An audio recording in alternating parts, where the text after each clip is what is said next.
Hello there. Welcome to this video.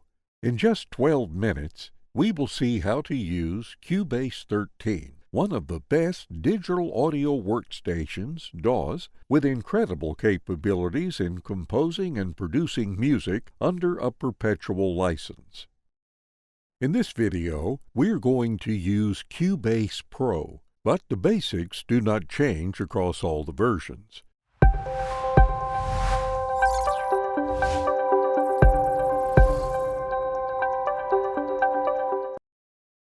As you open Cubase, the Cubase Hub opens with news and handy tips on the left and several ready templates you can use on the right for recording, scoring, and mastering. To start from a new project, go to Create Empty at the bottom. This opens on the main Cubase interface with a big timeline where you build and shape your music and several panels around that you can open and close from the top right corner. If you experience graphic glitches bug on Cubase 13, make sure to check our dedicated link in the video description. The timeline starts completely empty. You can import files by dragging and dropping these on it, setting the correct audio properties when asked. This import also creates rows called tracks or channels, showing your files placed in time as blocks called events. Events can be audio samples with a rendered audio waveform, or MIDI, consisting of musical compositions with notes getting sound from external instruments or digital synthesizers. Let's start working with samples. These are shown as audio events collected inside audio tracks, complete with their stereo audio waveforms. You can get a closer look by clicking and moving your cursor up and down to zoom in and out, or by dragging the track borders to enlarge them. You can also record with your microphone. Click on the plus button in the top left corner to create an audio track, selecting your microphone as audio input and keeping the track armed for recording. Hit the record button at the bottom to start recording on the chosen track. To play the entire timeline, use the player below or the spacebar key to play and stop. You can also fix the time marker by clicking on the timeline and check its placement on the time display at the bottom. By default, the timeline is shown in bars and beats, but you can right-click on it to shift to seconds. To manage your events, enable the Object Selection tool at the top. Click on any event to select it and drag it to move it in time or to another track. The event snaps to each bar or beat according to the grid option set above. You can avoid snappings anytime by holding down the Control or Command key while moving. You can make quick event copies by holding down the Alt key while moving any event, whereas use the Backspace key to remove any event selected. Use Control or Command and Z to undo any previous action. When you hover over an event, this shows several nodes you can use to edit it. Drag the central one to adjust its volume uniformly. Move from the corners to add fade transitions and change the volume smoothly in time when the event starts or ends. You can also click and drag from the bottom nodes to cut part of the event content. Enable the Range Selection tool to click and drag on any event waveform to select only part of it. This way, if you cut with Control or Command and X, only the selected part is affected instead of the entire event. Use the Split tool to split events into two or more independent parts. You can also select any event and either double-click on it or press the Enter key to open the editor panel. This shows a detailed zoom into the waveform with the option to reshape it over time by enabling the Draw tool and clicking over it. Now let's see how to work on compositions or MIDI. First of all, create a new track and choose between MIDI and instrument tracks.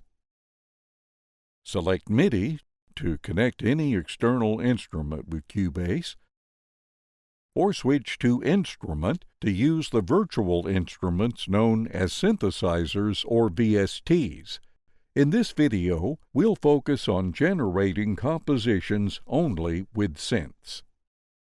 When creating an instrument track, select your preferred synth, then go to Add Track. Feel free to import MIDI files if you have them, or use the Draw tool to click and drag and create an empty MIDI event to start from. Consider that you may not be able to import samples inside MIDI or instrument tracks at all. To start composing, select any MIDI event and open the editor panel. This shows a piano roll with notes and octaves on the left. Enable the Draw tool to click and drag to drop notes with the wanted length and pitch. Switch to the Object Selection tool to manage each note just like the events on the tracks. Use the Backspace key to remove any selected note. Enable the Draw tool to set each note property in time at the bottom, such as pitch with Pitch Blend or intensity with velocity.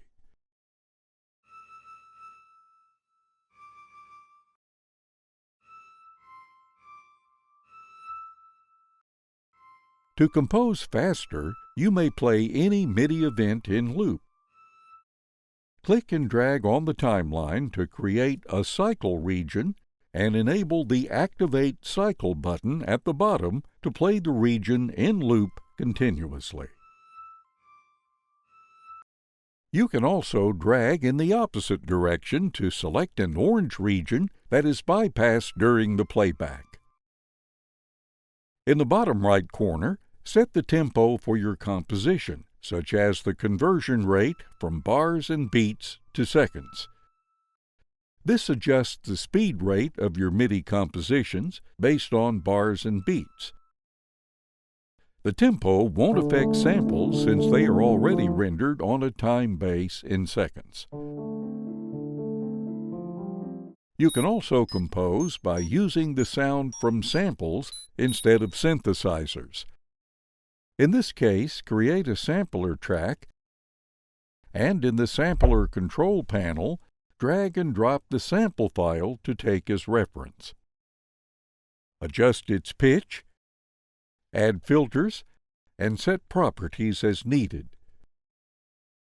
At this point, create a vacant event and switch to the Editor panel to drop notes as seen with instrument tracks.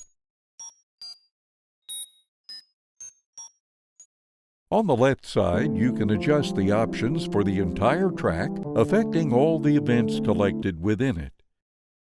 Mute a track with the M button, solo it with the S button, and go to Edit Channel Settings for more options. On top, set the audio input, such as stereo in or any microphone for audio tracks, and the audio output, such as your speakers, shown as stereo out. On Channel Strip, apply several audio corrections on each column or strip.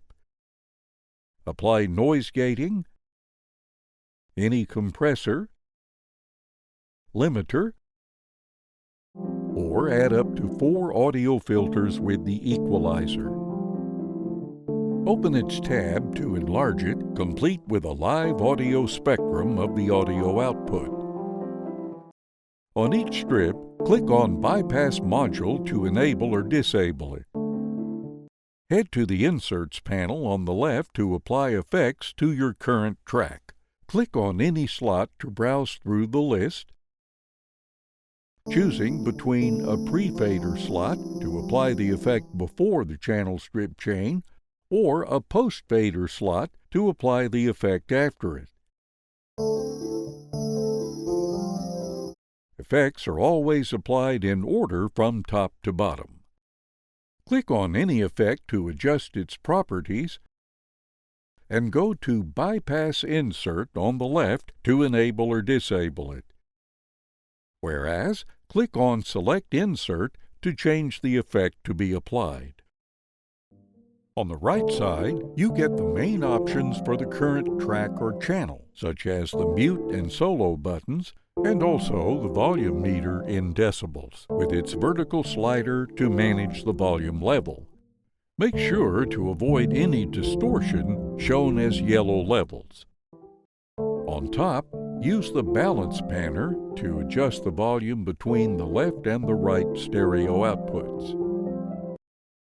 All these track options are also accessible from the Channels panel, very handy if you have to work tightly with the timeline content. For a complete overview of all the channels together, open the Mix Console panel instead. To save your project, go to File and then to Save As. Cubase projects are saved as CPR files, allowing you to reopen your work to record and edit again. To render your project into an audio file, select the interested part with the cycle region, and then head to File, Export, Audio Mixdown. Set name, destination folder, and set properties like file type, sample rate, and bit depth.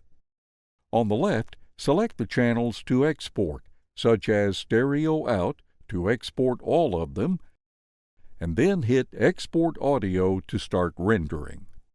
This is all you need to know to start with Cubase.